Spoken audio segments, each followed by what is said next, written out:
Shiva news चॅनलमध्ये आपल्या सर्वांचे सहर्ष स्वागत। चला तर पाहूया आजच्या काही घडामोडी। बेनाडीत युवकाची गळफास घेऊन आत्महत्या।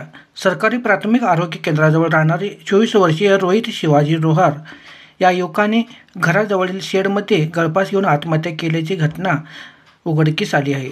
शनिवारी सकाळी ही घटना उघडकीस आली असून या घटनेमुळे हळहळ व्यक्त केली जात आहे।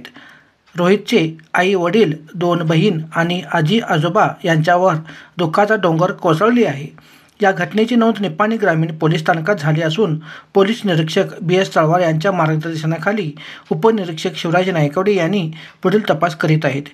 निपाणीतील शासकीय महात्मा गांधी रुग्णालयात त्या मृतदेहाची शवविच्छेदना करून मृतदेह नातेवाईकांच्या ताब्यात देण्यात आली आहे। शिवा न्यूजसाठी शिवानंद वशिरा। चॅनलला लाईक व सबस्क्राईब करायला विसरू नका।